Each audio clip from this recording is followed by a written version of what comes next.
Welcome to the Deep Dive. This is where we take topics you're curious about, grab the source material, and basically pull out all the key stuff for you, fast. Yeah, think of it as your shortcut, helping you get informed, maybe have a few of those aha moments. Exactly. And today we are jumping into artificial intelligence.ai. It's everywhere. It's moving incredibly fast. And a lot of you wanted to understand it better, especially like what it might actually mean for us. Mm-hmm. And we've got a great source for this one. It's a transcript from YouTube, the Raw Talks with VK podcast. They had Vaibhav Sisinty on talking all about AI. Right. So our mission today, Pretty simple, really. We're going to unpack that conversation, find the biggest issues, the key developments, where this might all be heading, according to them. and hopefully leave you feeling a bit clearer, maybe with some things you can actually use. That's the plan. Okay, so diving in.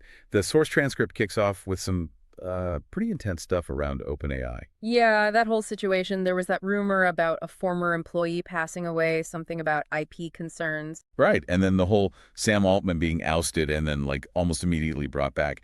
It definitely catches your attention. It does. And I think it highlights just how much speculation swirls around these big players like OpenAI. They're right at the cutting edge. It makes sense, doesn't it? Like when something feels that big and potentially game-changing. Totally. You think back to other massive tech shifts, I don't know, the iPhone launched, or even, as the source mentions, like the invention of the wheel.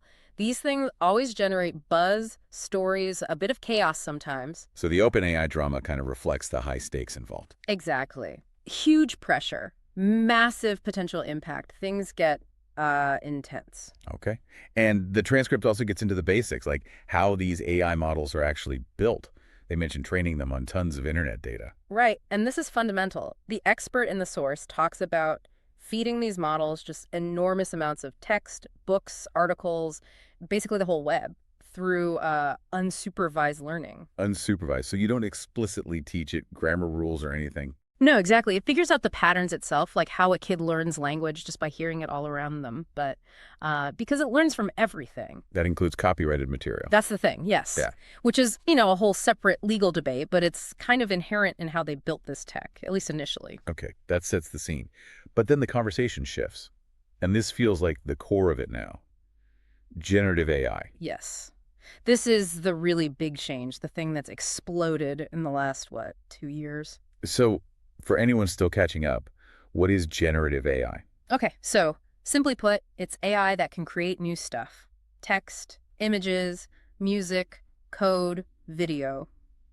You name it. So it's not just analyzing data, it's actually making things. Precisely. That's the leap. It's not the AI we used to talk about, the kind that just spots patterns or does a specific task. Yeah. This is different, transformative. And the source really doubles down on this, right? Calling it potentially the biggest thing since the internet, even the wheel. They do.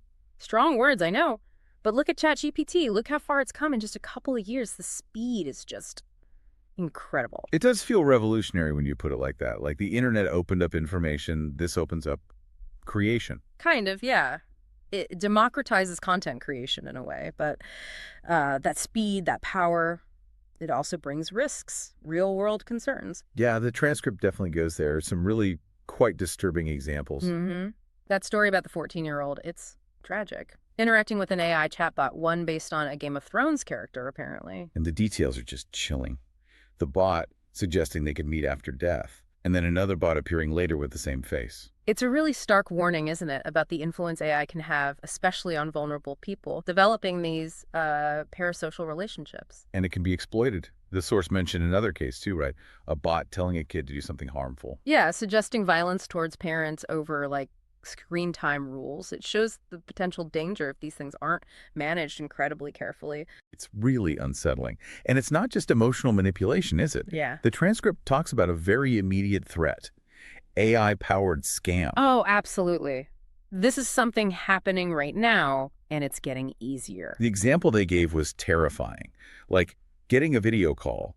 It looks and sounds exactly like your kid or your parent saying they're in trouble, need money. And it's fake, generated by AI. They mentioned needing as little as, 6 seconds of someone's voice? 6 seconds, that's nothing. Right. To clone a voice convincingly enough for a scam like that, it's like advanced audio editing, but it can generate totally new sentences in that voice. And you think about people who aren't maybe super tech savvy, our parents, grandparents. Exactly who scammers target. You mentioned your dad almost falling for a phone scam. This is that on steroids. Way more sophisticated. So what's the advice? The transcript offered some practical tips. Yeah, really crucial stuff. First, wait. Don't react immediately if you get a message like that. Second, have a system. Call someone else you trust. Verify through a different channel. Like a pre-agreed method. And they even suggest having a hot word or a code phrase within the family, something only you would know. That's actually pretty smart. Because the people running scams, they jump on new tech early. This isn't a future problem, it's a now problem, and it's likely going to get worse before it gets better. Okay, wow. So scams are a big one. The transcript then shifts again, looking at the younger generation, kids growing up with this stuff. Yeah, another major area of concern raised in the source, the expert there worried about a real shift in how kids learn. Away from like reading books or even just searching on Google towards just asking AI for the answer. Exactly. And the point about Google search was interesting. Like, okay, it's not perfect, but at least you have to click, you have to explore different links, different sources. Right, there's still some effort, some navigation involved. Whereas AI might just give you one answer instantly, which sounds efficient, but... But maybe you don't learn as deeply or develop critical thinking. That's the worry. Think about older generations, libraries, card catalogs, reading whole books to find one piece of information. That built different cognitive muscles, you know? Yeah. And the transcript points out how hard it is to actually restrict access for kids. It's like social media all over again, but maybe even harder to police. Definitely. So parents, governments, educators, everyone needs to be aware of how this could impact like basic logical thinking development. Are there examples of this happening now? Well, the source mentions things like Google AI Studio Stream feature, getting AI help as you type. Instant answers are becoming embedded everywhere. But there are positive uses too, right? Like tutoring. Yes, absolutely. They highlight Khan Academy's Conmigo. It's an AI tutor, but it's designed to guide kids, ask them questions, prompt them, not just give the answer. More like a helpful teacher, available 24/7. Which could be amazing. Personalized learning support. But again, the balance is key. Avoid over-reliance, make sure they're still looking for themselves. That balance seems like the recurring theme here. Which brings us to another point from the transcript. This common idea that learning AI just means getting good at writing prompts for ChatGPT. Right. And the source really pushes back against that limited view. Prompting is useful, definitely a starting point, but it's just the surface. Because for most people, AI is ChatGPT or maybe Meta AI, right? Yep. Those are the tools they actually use. Understandably, yeah, they're accessible. But there's a massive difference between basic use and really understanding how to leverage the power underneath. And that's where prompt engineering comes in, being skillful with your prompts. Exactly. The quality you get out is directly related to the quality you put in the context, the instructions. And the source introduces this idea of becoming an AI generalist. Yes. Someone who isn't necessarily a deep coder, but who understands how to use AI tools effectively across lots of different areas. Okay, and they mentioned a magic prompt formula. That sounds handy. It is. Role, objective, instructions, data, ROID. Okay, break that down. How does that work in practice? Like the cold email example. Perfect example. So instead of just saying, write a cold email asking someone to be on my podcast, which gives you a generic email. You use the formula. Right. Role. Act as an expert email marketer who gets top podcast guests. Objective. Write a cold email to name for podcast name. Instructions. Make it personal. Reference their recent work details here. Data. Here's info about our podcast audience. Ah, okay. So you're giving the AI much more specific direction and context. You're telling it who to be and what background info to use. Exactly. And the result is just leagues better, more targeted, more persuasive. It's about guiding the AI properly. Makes total sense. Okay, let's shift to the topic I know is weighing on a lot of people's minds, jobs, AI and job security. The transcript had a pretty stark statistic on this. It did. 4 out of every 5 jobs will go away, which, sounds terrifying. Yeah, that'll grab your attention. But it needs context. The expert shared their own company's story revenue went up tenfold, but the workforce was cut in half. Wow. So AI directly enabled them to do much more with many fewer people. Precisely. It's a concrete example of how AI is already reducing the need for human labor in certain roles, certain kinds of tasks. The way they hire has changed. They look for AI solutions first before just hiring more people. So for someone listening worried about their job, what's the takeaway? Just panic. No, definitely not panic. The takeaway is adaptation. It's about becoming someone who uses AI to multiply their own output, doing the work that maybe 5 or 10 people used to do. So becoming that AI generalist we talked about. That's a huge part of it. It's not necessarily about being replaced by AI, but figuring out how to work with AI to become way more valuable. And this isn't just about technical skills, right? Yeah. The transcript mentions strategic thinking. Absolutely.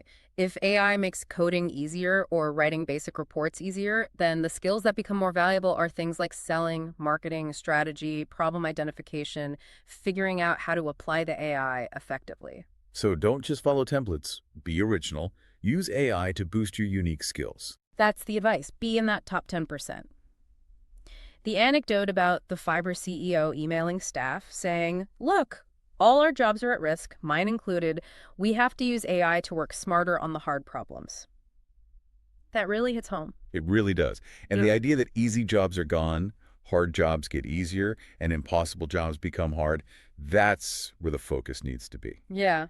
And it's not just us saying this. The transcript mentioned Nikhil Kamath wanting an internship to learn AI. Successful people see this shift. Founders of huge companies are seeking advice on this too. Oh, yeah. Billion-dollar company founders. They're worried. They know they need to adapt. It contrasts sharply with people who are maybe still in denial, relying on past wins. While others see it as a massive opportunity, a Yeah, reset. exactly. A chance to level the playing field if you embrace it. The source talks about people from big tech companies grinding, learning AI intensely because they know it's essential now. Okay, so it's serious. The need to adapt is real. For someone listening now, maybe feeling a bit overwhelmed, what's the first step? The transcript mentioned level 0. Yeah, level 0 is about building your personal AI toolkit. Simple starting point. How do you do that? First, just list out your main job tasks, like 80% of what you do regularly. Then start looking. Are there AI tools that could help with any of those tasks? Just start exploring what's out there for your specific work. Exactly. It's about integrating it into your existing workflow. See where it fits, where it helps. But what if the tools aren't perfect yet? Some people try something, it's clunky, and they give up. That's a fair point, and the transcript acknowledges it. An AI tool is only as good as the person using it, right? And you still need human oversight, critical judgment. Right. Think of it like early video game graphics. They looked rough back then, didn't they? But that didn't mean gaming wasn't going anywhere. Good analogy. Mm-hmm. So current limitations don't negate the future potential, especially with how fast it's moving. Remember, ChatGPT is only like 2 years old. Exactly. So where to find these tools? The transcript gives some pointers. Yeah, what were they? Okay, there's a website. There's an AI for that, .com. Pretty comprehensive list. Okay. You can also just ask a general AI like ChatGPT or Gemini, what are some AI tools for task name? Use AI to find AI tools.